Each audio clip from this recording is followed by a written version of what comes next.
आज छत्रपती राजर्षी शाहू महाराज यांची जयंती आणि छत्रपती राजर्षी शाहू महाराज म्हटलं की दूरदृष्टीचा द्रष्टा राजा असं त्यांची ओळख आहे।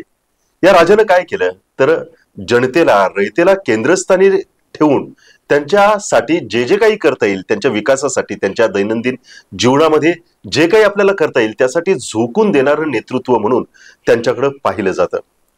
छत्रपती राजर्षी शाहू महाराज यांचं जर कार्य दोन शब्दांमध्ये मांडायचं झालं तर आपल्याला असं म्हणता येईल की त्यांना समाजामध्ये एक आमूलाग्र बदल आणायचा होता आणि दुसरी गोष्ट एक सामाजिक न्याय त्यांना स्थापित करायचा होता। आणि त्यांनी जे जे काही जनतेसाठी विशेषतः करवीरच्या जनतेसाठी राबवलं त्याचं प्रतिबिंब कालांतरानं ज्यांच्यासाठी छत्रपती शाहूंनी कष्ट घेतले होते मदत केली होती ते डॉक्टर बाबासाहेब आंबेडकर यांनी लिहिलेल्या घटनेमध्ये आम्हाला पाहायला मिळतं। आणि म्हणूनच हे औचित्य आहे की आज राजर्षी छत्रपती शाहू महाराज यांची जयंती आहे, पण त्याच वेळेस भारतीय लोकांसाठी जी संविधान लिहिलेलं आहे त्याची पुन्हा एकदा जनजागृती व्हावी। हे संविधान कशासाठी आहे, हे संविधान योग्य रीतीने पाळलं जातं का, याची जबाबदारी कोण आहे, यासाठी शासन प्रशासन यांच्या यामध्ये काय भूमिका आहे, हा सगळाच विषय घेऊन सध्या अतिशय जोमानं काम करणारी एक संघटना महाराष्ट्रामध्ये आणि राष्ट्रीय पातळीवरती काम करत आहे।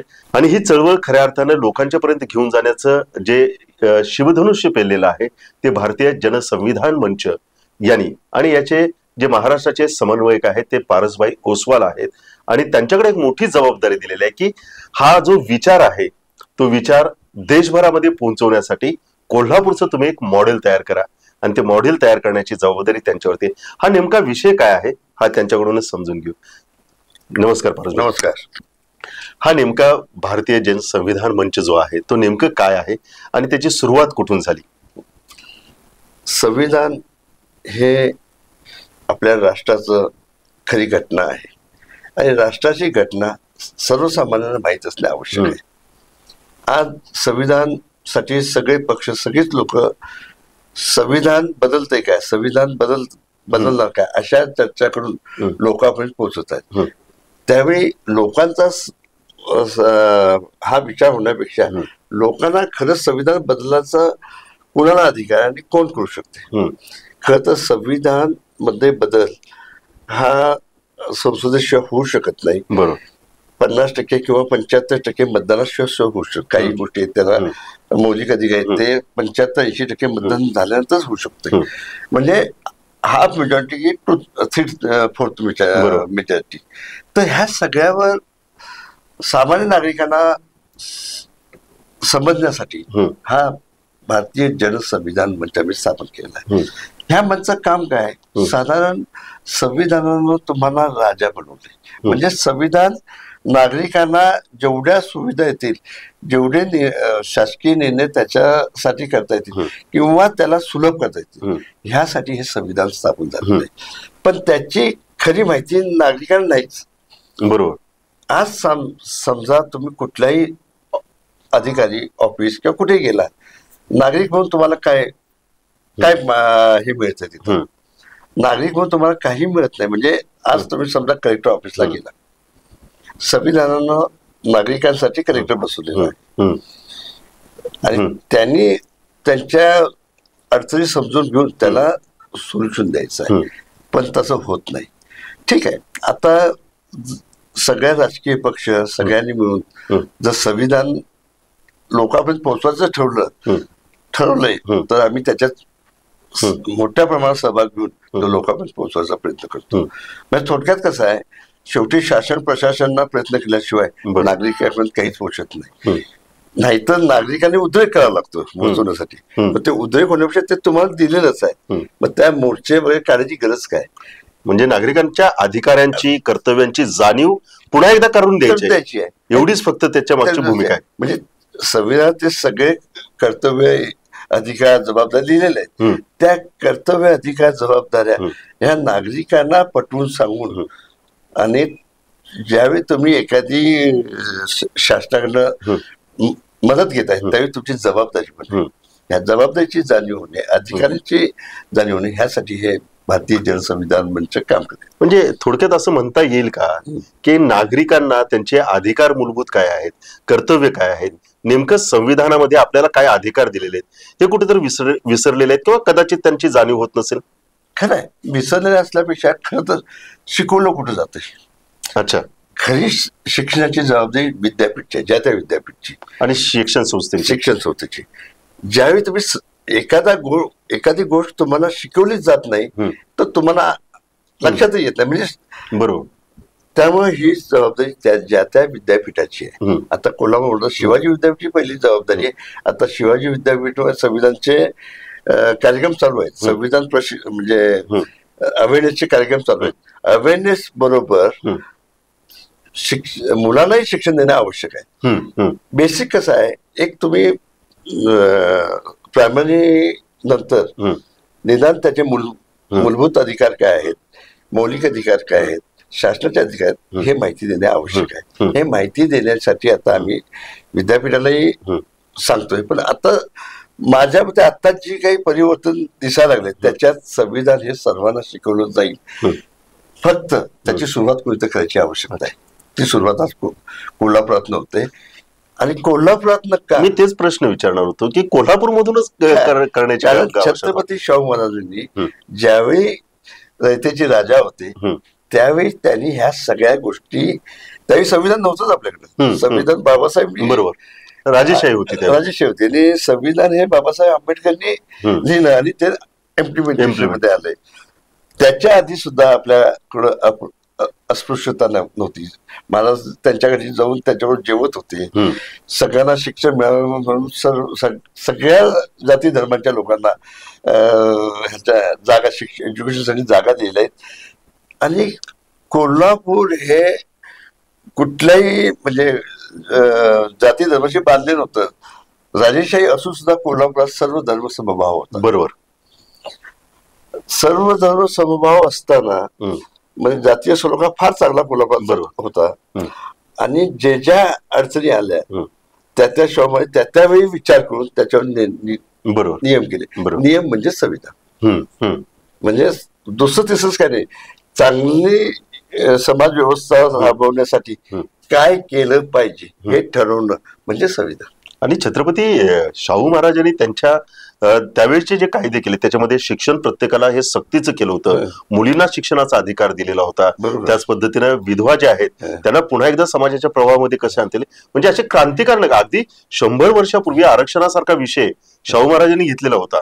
म्हणजे त्याच कुठंतरी प्रतिबिंब हे आपल्याला राज्यघटनेमध्ये दिसतं. आणि आपण नेहमीच म्हणतो की डॉक्टर बाबासाहेब आंबेडकर यांच्या शिक्षणासाठी स्वतः शाहू महाराज उभे राहिले होते. त्याच्यामुळे त्यांच्याही बाबासाहेबांच्या जीवनावरती शाहू महाराजांचा एक प्रभाव होता. आणि कदाचित शाहूंनी घेतलेले जे काही निर्णय आहेत त्याची सुद्धा उजळणी त्यांच्या मनामध्ये असेल आणि तेच या घटनेमध्ये प्रतिबिंबित झालेलं आहे असं म्हणता येईल आपल्याला. आणि त्याच गोष्टींची तुम्हाला उजळणी करायची आहे.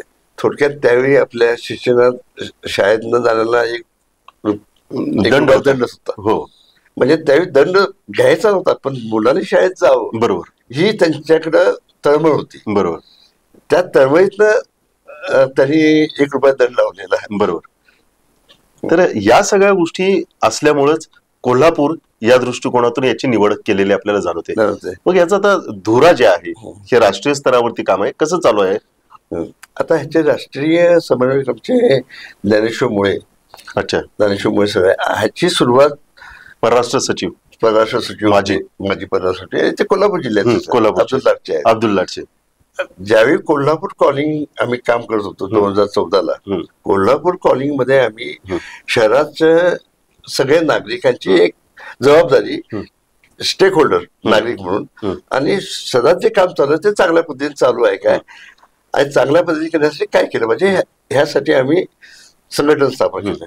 कोल्हापूर कॉलिंग त्यावेळी भारतीय जैन संघटनेत काम करतो. जैन संघटना म्हणजे काय, खरोखर भारतीय जैन संघटनेने एवढं मायन्यूट प्लॅन करून कामं केली. म्हणजे पाण्याचं काम म्हणजे महाराष्ट्रात दुष्काळ पडला त्यावेळी मराठवाडा विदर्भमध्ये जे काम केलं, जी आपली महाराष्ट्रातली शेतकरी आत्महत्या करते त्यांच्या मुलांना शिक्षण देण्यासाठी पुण्याला आणलं ते काम, किंवा व्हॅल्यू एज्युकेशन संपूर्ण झेडपीच्या शाळेत महाराष्ट्राच्या सर्व झेडपीच्या जेवढ्या शाळा आहेत त्याच्यात व्हॅल्यू एज्युकेशन टाकलं. तिथं मला मायन्यूट महाराष्ट्र म्हणजे प्रत्येक गावातला महाराष्ट्र समजला. अच्छा. आणि कोल्हापूर कॉलिंगमुळे आम्ही कसं कोल्हापूरचा विकास करावा ह्याचं कॉम्बिनेशन करून भारतीय जनसंविधान मंच आम्ही स्थापन केलं. अच्छा. म्हणजे ग्रामीण भागात काय केलं पाहिजे, शहरात काय केलं पाहिजे, आणि ह्याचं सगळ्याच जर आपण एकत्र केलं तर लोकांच्या उपयोगाची कामं आपल्या हातून घडतील. हे भारतीय जनसंविधान मंच मुख्य उद्देश आहे की सामान्य माणसाला जे पाहिजे शिक्षण, आरोग्य हे तर आहेच, पण सर्वात महत्वाचं बस अन्न, वस्त्र, निवारा. भूकमुक्त कोल्हापूर हे आम्ही आपल्या आताजी शाहूमहाराजांच्या वाढदिवसा दिवशी 2 वर्षापूर्वी भूकमुक्त कोल्हापूर ज्या संस्था जेवण देतात किंवा अन्नधान्य त्याला एकत्र करून कोल्हापुरात कोणी उपाशी राहू नये आणि उपाशी न राहणे. म्हणजे कोल्हापूरचे लोक भीक मागायला आपण भिकारी म्हणतो, पण भिकारी ही संज्ञा तयार झालेली आहे. पण ते उपाशी पोटी असेल त्याला अन्न द्यायचं आणि नुसतं भीक मागून व्यवसाय करतो त्याला इथनं बाहेर काढायचं. म्हणजे भिकारी मुक्त कोल्हापूर. ज्याला अन्न नाही आहे त्यांच्यासाठी अन्नाची व्यवस्था करून दिली.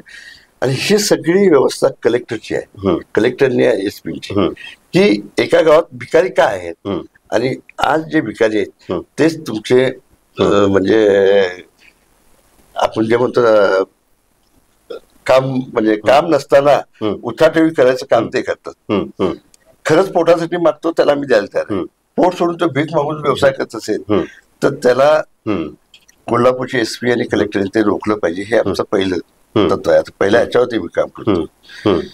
आणि एज्युकेशन, व्हॅल्यू एज्युकेशनचं काम चालू आहे. आता एक संस्था आमच्याबरोबर येते, ते एक तालुका घेऊन त्या तालुक्यात कशा पद्धतीनं लोकांना विचार बदलून, विद्यार्थ्यांचे विचार बनवून, आई वडिलांना एकत्र आणून ते आता पन्हाळा तालुका त्यासाठी आम्ही घेतो. कारण पन्हाळा का कोल्हापूर जसं महत्वाचं आहे तसं पन्हाळा भारतात महत्वाचं आहे. शिवाजी छत्रपतींचं आणि शाहू महाराजांचं राजधानी बरोबर पन्हाळा, म्हणून त्या पन्हाळ्यातनं सुरुवात करतो त्याची.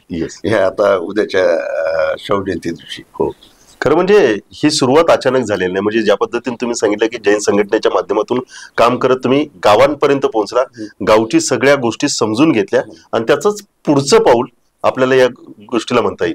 खरं सांगतो, म्हणजे कुठलंही काम आता संस्था सामाजिक आम्ही 10 लोकांना बोलवतो, 2-4 मंत्री येतील, त्याचं मोठं लॉन्चिंग होईल. ह्या लॉन्चिंग मध्ये आता मला इंटरेस्ट आला नाही. खरंच काम करायचं असेल तुम्ही सामान्य लोकांच्या बरोबर काम करू शकता. आणि ही सामान्यांची संस्था आहे.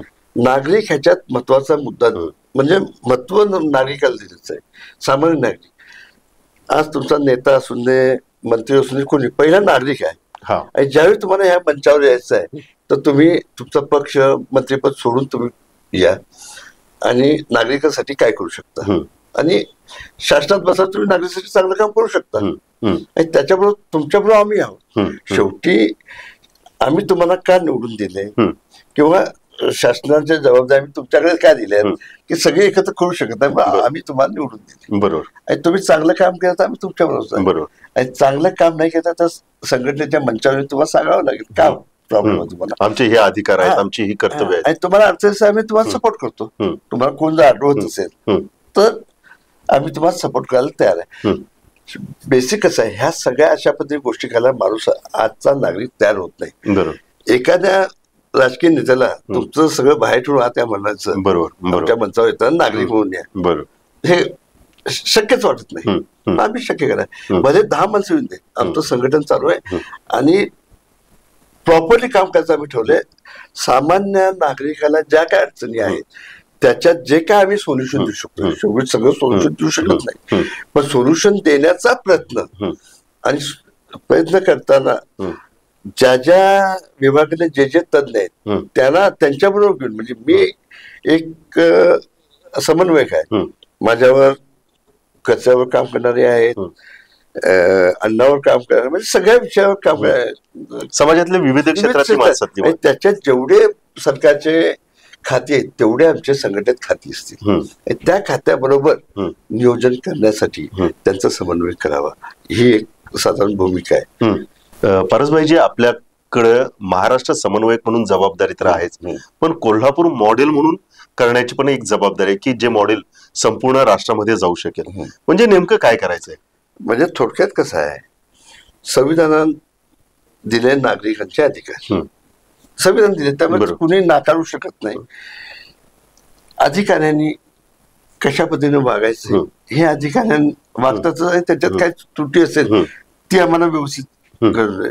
आणि लोकप्रतिनिधी आम्ही निवडून दिलेल्या लोकप्रतिनिधींना म्हणजे सगळ्या प्रचारसभेचं सांगितलं मला कोल्हापूरचा विकास करायचा किंवा देशाचा विकास करायचा. म्हणजे कुठलाही लोकप्रतिनिधी चुकीच्या कामासाठी निवडून दिलेला नसतो किंवा तो चुकीचं काम करण्यामुळे आलेला नसतो.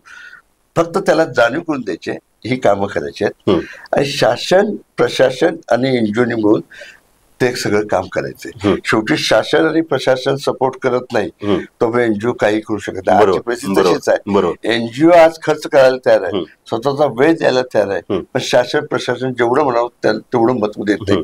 आणि कुठल्या एनजीओला महत्व देते जे त्या पक्षाची बांधलेली आहे. पक्षाची बांधलेली निवडणुकीवरती ठीक आहे, कुठल्या पक्षाचं काय ठीक आहे, तुम्ही निवडून आल्या तुम्ही समाजाचे. म्हणजे मी एका पक्षाचा निवडून आलो मग मी त्या पक्षाचं काम करणार हे आपल्या संविधान अपेक्षित नाहीये. निवडून आला तर राष्ट्राचंच काम करायचंय. मग तुझ्याबरोबर कोण होते कोण नव्हते हा विषयच घ्यायचा. बरोबर. आणि नागरिकांनी निवडून आल्यानंतर जो निवडून आलाय त्याच्याबरोबर जायचं. ज्यावेळी इलेक्शन असेल त्यावेळी सगळ्यांचा विरोध असतो, एकमेक करायचा, त्यासाठी दिलं असतं तुम्ही चांगला माणूस निवडून. बरोबर. त्यामुळे त्या इलेक्शनच्या पिरियडमध्ये तुम्ही कुणाशी गटात जावं काही करा, पण इलेक्शन झाल्यानंतर पुन्हा आपल्या शहराचा आपल्या जिल्ह्याचा आपल्या राज्याचा देशाचा विकास कसा करता येईल त्याच्यात आपलं योगदान काय. समजा आता हा विकासाचं सगळं आपण बोलतो त्यावेळी नागरिकांची जबाबदारी आहे. किमान प्रत्येक नागरिक स्वतःचा परिसर स्वतःच्या घरचा खर्च स्वतः व्यवस्थित करू शकतो, स्वतःचा परिसर व्यवस्थित ठेवू शकतो किंवा स्वतःच्या काय जबाबदाऱ्या त्या पार पाडणे आवश्यक आहे. बरोबर. म्हणजे आमचे सदस्य होताना एकच आहे, साधारण तू स्वतःचे ज्या काही जबाबदाऱ्या आहेत कचऱ्याची असो मूलभूत ज्या आहेत त्या तू कर आणि बाकीच्या ज्या काही शासन देणार आहेत त्या तुला आम्ही मिळवून शासनाशी चर्चा करू. म्हणजे साधारण ज्यावेळी माणूस आपला परिसर स्वच्छ ठेवायचा प्रयत्न करतो. आज स्वच्छ भारत अभियान नंतर 25-30-40% तर फरक पडला लोकांच्या कागद टाकणे जाता टाकणे फरक पडलाय. हा फरक पुढं कंटिन्यू होऊ शकतो. म्हणजे आपलं शहर स्वच्छ कधी होईल ज्यावेळी तुम्ही स्वतःचा कचरा त्याची सुरुवात स्वतःपासून केली पाहिजे. त्यामुळे ही नागरिकांनी सुद्धा करणं अपेक्षित आहे. याच्यासाठी काही उपक्रम ठेवलेत का किंवा याच्यासाठी काही पायऱ्या ठेवलेत का की पहिल्या वेळेस आम्ही शाळेमध्ये जाऊ, महाविद्यालयांच्या मध्ये जाऊ, विद्यार्थ्यांच्या मध्ये जनजागृती करू किंवा कॉर्नर सभा घेऊ किंवा परिषदा घेऊन असं काही ठरवलेलं आहे का? आज ठरवलेलं आहे. आता आम्ही 50 तारखेला शाळेत सगळ्या शाळेत जाऊन शाळेच्या मुलांना शेवटी कसं आहे बालवयाचे संस्कार होतात ते पुढे चालतात. बरोबर. आज आपल्या किती सांगितलं आपल्या मनात एक वेगळा विषय असतो त्याविषयी आपण काम करतो. बरोबर. ज्या मीटिंग मध्ये जातो ते सगळं ऐकतो पुन्हा त्याच्यात बदल व्हायला थोडा वेळ लागतो. बरोबर. पण ज्यावेळी तुम्ही प्राथमिक शाळेत जाता मुलांना सांगता संविधान किंवा व्हॅल्यू एज्युकेशन ह्या एज्युकेशन मार्फत त्यांच्यात परिवर्तन घडवायचं. थोडक्यात नशामुक्ती आता म्हणतोय. आपल्या महाराष्ट्रात गुटखा बंद आहे असं तुम्हाला वाटतंय? गुटखा बंद आहे असं वाटतंय? मला वाटत नाही, कारण प्रत्येकाच्या तोंडात गुटखा आहे. जर गुटखा बंद असेल तर गुटखा खाणाऱ्याला का तुम्ही बंद करत नाही? एका राज्यात गुटखा बंद आहे, बाहेर आणून खाला चालतो, कशाला बंद करताय? म्हणजे जो 2 रुपयाला गुटखा मिळाला आज 10 रुपयाला मिळाला आहे. म्हणजे तुम्हाला बंदी करायची नाही. म्हणजे बंदी कशाला म्हणतोय? तुम्ही केलं की त्याला गुन्हा हे करणं आवश्यक आहे. म्हणजे गुटखा बंद कुठेही गुटखा दिसता का गुटखाची पुढे खिशात दिसते तर तुझ्यावर कारवाई होणार. तू बाहेरच्या राज्यात गुटखा टाकून ये. अशा पद्धतीचे काही अभियान आहे ते राबवले जातील. बेसिक आज तरुणाची परिस्थिती तुम्हाला माहिती आहे, मीडियावरून तुम्ही सगळ्याच तरुणांना बघता. तरुणांना कार्यकर्ते म्हणून घेता पण त्याला चांगला नागरिक बनण्यासाठी काय प्रयत्न करता? हे प्रयत्न आमची संघटना करेल. कारण ज्यावेळी आमच्याकडे कार्य करेल पहिला त्याचं युवकाचं घर चाललं पाहिजे, त्याला सतत रोजगार मिळाला पाहिजे, यासाठी आम्ही काम करणार आहे. भले आम्ही 10 मुलांना देऊ, पण प्रॉपरली देऊ, आणि तीच आमचे कार्यकर्ते असतील. आमचे कार्यकर्ते असे नसतील की झुंडाने आले झुंडाने गेले. आता हा सगळा जो आहे, आता इलेक्ट्रॉनिक माध्यमातच लोकांच्या हातात मोबाईल आहे, मेसेज आहे, ते देणे, कुठेही जास्त मोठी गर्दी केली नाही, 5-25 लोक जाऊन जो काय विषय आहे त्या त्या अधिकाऱ्यांना, त्या त्या मंत्र्यांना किंवा मीटिंग तेवढं प्रॉपर आहे, त्याचा फॉलो आपण घेऊ. आज शासन, महाराष्ट्र शासन, केंद्र शासन ह्या सगळ्यावरती विचार करताना लोकांची कामं होण्यासाठी त्यांनी बऱ्याच योजना केलेल्या, त्या योजना लोकांपर्यंत पोहोचत नाही किंवा पोहोचवत नाही. काही दोन्ही असतं, पोहोचत नाही. काही नागरिकही, आता आम्ही काही विषय मांडला, त्याची माहिती द्यायची, आणि माहिती तुला घ्यायला तुझ्याकडे घरी कॉम्प्युटर आहे, तुझ्या घराचा एक तरी मुलगा कॉम्प्युटर फ्रेंडली असणार. आजच्या प्रत्येक परिवारातला 10वी नंतरचा मुलगा हा कॉम्प्युटर फ्रेंडली आहे, त्याच्यावर तू माहिती घे. ही माहिती घेण्याची शिकवणार, आणि माहिती देण्यासाठी खरंच नाही तर त्याला देणार. पण त्याच्या अगोदर सुद्धा शाळेमध्ये नागरिक शास्त्राच्या माध्यमातून आपल्यापर्यंत आलेलं होतं. आजही आपल्याला माहिती आहे, लोकांनी लोकांसाठी चालवलं राज्य म्हणजे लोकशाही. आज ते सुद्धा लोकांना माहित नाही, जे करतात त्यात तेच आहेत. आता सध्या जे चाललंय तेच आहे. तसं आता आम्ही हे जगात असं कसं बदल होऊ शकतो? बदल होणार का नाही? बदल तुम्हीच घडणार आहे. मी बदल करायला आलो नाही, बदल घडवायला आलेलो नाही, जे आहे ते सांगायला आलोय. त्याच्यात तुम्हाला वाटलं तर चांगलं वाटतं की आपण बदल करू शकतो याची जाणीव करायची. आज मला सांगा, म्हणजे सरकारी अधिकारात लाचलुचपत वगैरे काही लोक आपण बघतोय. आज पैसे दिल्याशिवाय काम होतंय असे मला वाटत नाही. मानसिकता झाली, मानसिकता. म्हणजे साधारण आम्ही काय केलं, असं कसं काम होईल, त्याला काय दिलं. मग ही मानसिकता एवढी रुजली आहे की पैसे दिल्याशिवाय कामच होत नाही. का रुजली? की त्याच्यात एक चेन तयार झाली, त्या चेन मध्ये जाऊन काम करावं लागणार आहे. म्हणजे सामान्यांची काम, माझं तर म्हणणं, जे काही साधी कामं आहेत ती तरी कामं त्याची घरी बसून व्हावी, आणि आता ऑनलाईन ती कामं व्हायला लागली. आता मी बघतोय 10 वर्षात बदल. पूर्वी जेवढे वेळा मला तहसीलदार ऑफिस, कलेक्टर ऑफिस किंवा ह्यात जातं तेवढं जावं लागत नाही, आणि यंत्रणा अजून अडॉप्ट करत नाहीत. अडॉप्ट केलं तर तेही जावं लागणार नाही. बरोबर. शासन ज्यावेळी संपूर्ण सुविधा आणि सॉफ्टवेअर सगळे आणायला लागले, ते आणल्यानंतर ते शिकणं, त्या पद्धती आपण काम करणार. आज मी माझे 10वी साली मी मुख्यमंत्री पटवले, ऑनलाईन उत्तरही आली. अच्छा. म्हणजे पूर्वी उत्तरं येत नव्हती, आता मी 10-12 पत्र गेल्या 1.5-2 महिन्यात पाठवली, त्याचे ऑनलाईन उत्तर आले. आणि इव्हन त्या कलेक्टरलाही त्यांचे प्रिकॉशन घ्यावं लागलं. आता ताजच एक प्रकार सांगतो, पन्हाळ्याला नागझरी एक एरिया आहे. बरोबर. 2-3 महिन्यापूर्वी मी अर्ज दिला पोलीस ठाण्यात. मी अर्ज, पोलिसांनी म्हटलं आमचं काय काम आहे, आम्हाला काय अर्ज आहे वन विभागाकडे जा. मी म्हटलं तुम्ही घ्या तरी. बरोबर. तुम्ही घ्या तरी, करायचं नाही करायचं तुमच्याकडे, तुम्हाला काय सगळंच पोलिसांनी करावं असं वाटतंय? ठीक आहे. मग तिथनं गेलो, वन विभागाला दिलं, तहसील. पण त्यावेळी कुणी ऍक्टिव्हपणा घेतला नाही. नंतर फक्त त्या डिपार्टमेंटला आर्किओलॉजीवर सगळं पाठवलं. आता जे परवा त्याच्यावर दंड 58 लाख रुपये केला, त्यातच त्याला केलं. म्हणजे शासन यंत्रणा एवढी असताना सुद्धा आपले अधिकारी सुस्त आहेत की काय असं वाटतंय. म्हणजे ते असं होतं की तुम्ही तक्रार केली तर आम्ही करणार, बघणार नाही तर काय चालू दे. ही मानसिकता चांगली नाहीये. म्हणजे ज्या कारणासाठी तुम्हाला नेमलंय ती कारण तुम्ही बघा. बरंच भाई, आणखी एक मला प्रश्न विचारायचा, ते म्हणजे आतापर्यंत अनेक संघ आलेत, अनेक संघटना आल्यात, अनेक वेगवेगळ्या प्रकारचे NGO आलेत, परंतु नंतर ते कुठल्या तरी एका पक्षाशी निगडीत राहिलेत. मला थेटच प्रश्न विचारायचा की ही संघटना आहे ती कुठल्या पक्षाशी निगडीत असणार की खरंच केंद्रबिंदू राहून या पक्षाचं, म्हणजे या संघटनेचं काम पुढे चालू राहणार? मी सगळ्या संघटनेत काम केले. हो. सगळ्या संघटना तुम्ही जे म्हणताय ती वस्तुस्थिती आहे, आणि त्याला वाटतंय की त्याशिवाय आपण मोठं होऊ शकत, त्याशिवाय लोक घेऊ शकत नाही. पण ही म्हणजे आता जे खरं वाटत असेल तशी रिअल नाही आहे. रिअल काम केल्यानंतर, रिअल लोकांचा फायदा झाल्यानंतर लोक एकत्र येतात. बरोबर. आज चांगल्या कामासाठी कुठला मंच आहे?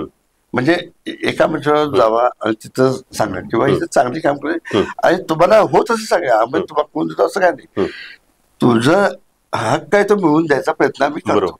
बरोबर. त्यामुळं कुठल्याही पक्षाची बांधलेली नाही. उलट माझं तर म्हणणं आहे, ज्या पक्षाने आपला पक्ष वगैरे बाहेर सगळ्याच पक्षांनी यावं आणि सगळ्या पक्षाची शेवटी कुठलाही नागरिक हा नागरिक, आता तुम्ही बघताय आज शिवसेनेचा, उद्या काँग्रेसमध्ये, उद्या भाजपमध्ये, तोच नागरिकच फिरायला लागलाय. म्हणजे शेवटी नागरिकच फिरतोय. पण नागरिकाचा कुठं स्थानच मिळालं ना, मग कुठे जाऊ, मग भाजपकडे जाऊ, काँग्रेसकडे जाऊ, बरोबर असं चाललंय. त्या नागरिकांना एकत्र आणायचं चाललंय की तुमच्यासाठी एक संघ आहे. 10-15% जरी नागरिक ह्याच्यावर आले, हे स्वतःच अस्तित्व लागले, तर ह्या सांगल तोच माणूस निवडून येणार. कारण कुठल्याही पक्षाकडे 10-15%, आज भाजपकडे सुद्धा 25-30% वरती माणसं नाहीये. 7% मतदान होतं आपल्याकडं, 40% मतदान करत नाही. त्यातली किती चौरंगी, पंचरंगी, अष्टरंगी, तो सगळा एक वेगळा विषय. त्यातली शेवटी एखाद्या पक्षाकडे शेवटी जी जनता, जी रयत किंवा जी नागरिक आहे त्याला केंद्रस्थानी ठेवून ह्या संघटनेची एक चळवळ उभारली असं पण म्हणूया. मी म्हणतो जी मतदान करणार नाही 40% लोक, तिथे आपल्यावरती चांगलं काम करायला कुठल्याही पक्षाशी नाही निगडीत, हा चांगला म्हणजे काही पॉलिटिक्स विरहित पण समाज सेवेशी निगडीत असा पक्ष आपल्यावर आलाय, असा मंच आपल्यावर आलाय, त्याच्यावर राहूया. शेवटी माणूस विचार काय करतोय, आम्ही कुणाबरोबर राहायचं. अच्छा, बरोबर. पर्याय नाहीत लोकांच्या समोर, परंतु हा एक पर्याय आहे. आज खरं सांगू, पर्याय नाही, पर्याय आहेत जी पक्ष आहेत त्याच्यात फोडाफोडी. आणि आता तो आपण त्यावेळी वेगळं बोलायची गरज. आज तुम्ही बघताय ती परिस्थिती आता महाराष्ट्रात आणि भारतात आहे. शेवटी एक प्रश्न विचारायचा तुम्हाला, प्रश्न म्हणण्यापेक्षा की भारतीय जन संविधान मंच याचे एक महाराष्ट्राच्या पण समन्वयक आहे, लोकांना शेवटी काय अपील कराल? आम्ही अपील, नागरिकांनी स्वतःच्या जबाबदाऱ्या, स्वतःचे अधिकार आणि स्वतःचे कर्तव्य हे पूर्ण करणं आवश्यक आहे. शासन प्रशासन एनजीओ म्हणून आपण कोल्हापूर बदल करू शकतो हे मी 100% खात्री देतो. शासन प्रशासनानं एनजीओनं जर बरोबर घेतलं तर एनजीओ चांगल्या पद्धतीने महाराष्ट्र करतील. शासन प्रशासन जे पैसे लावतात त्यालाही सपोर्ट मिळेल. आणि कोल्हापूर जिल्ह्यात जे आजपर्यंत 25 वर्षात फंड आले पण कामं किती झाली ह्याचा आपण बघताय. पण आता आलेला फंड सगळ्या विकासासाठी वापरला जाईल असं मला वाटतंय. म्हणून आता आम्ही 2025 ते 35 एक 10 वर्षाचा रोड मॅप करतो. कुणी येऊन दे, पण ह्या रोड मॅपमध्ये एक 10 प्रश्न हे झाले पाहिजेत. ह्यासाठी सर्वांनी मिळून आपण काय स्वतः आम्ही काय मदत करू शकतो आणि शासन प्रशासन काय करू शकतो. शेवटी शासन प्रशासन आणि नागरिक एकत्र म्हणून जर ठरवलं, आज विदेशात तुम्ही काय बघताय, सगळी डेव्हलपमेंट बघताय, त्यावेळी तो नागरिक तेवढाच देशाशी एकनिष्ठ असतोय. इथं माझं मत आहे काय, रस्त्यावरचा माझा पैसा, रस्ताही माझा आहे, रेल्वे स्टेशन माझं आहे, म्हणजे हे शहर आणि माझ्यासाठी सगळी काम करायला लागल्यात. ही ज्यावेळी भावना नागरिकात निर्माण, नागरिकाला लोकशाहीमध्ये राजा म्हटलेलं, त्याला राजानं आपल्या अधिकारावर, आपल्या ह्याच्यावर लक्ष ठेवणं आवश्यक आहे. तसंच राजाने ह्या सगळ्यावर लक्ष ठेवून चांगलं व्यापक काम करावं अशी माझी इच्छा आहे. आणि ह्या चळवळ म्हणजे मनात तळमळ मोठी आहे. शेवटी ह्या तळमळीला किती सपोर्ट मिळतोय हे बघतोय. पण निदान ज्या लोकांना वाटतंय आपल्याला चांगलं काम करायचं त्यांच्यासाठी एक प्लॅटफॉर्म तयार करतो. अच्छा, तर एकंदरीतच तुमच्या या मंचसाठी आमच्याकडून शुभेच्छा. कोल्हापूर मॉडेल म्हणून राष्ट्रामध्ये जावं आणि या तुमच्या चळवळीमध्ये अनेकांनी सहभागी व्हावं हे आपण आवाहन केलंय. पुन्हा एकदा तुमच्या पुढच्या वाटचालीसाठी मनपूर्वक शुभेच्छा देतो आणि आपण वेळात वेळ काढून आज टीव्ही नेक्स्ट मराठीशी संवाद साधलात याबद्दल मी आपले आभार मानतो. धन्यवाद. तुम्ही आम्हाला संधी दिली त्याबद्दल तुमचं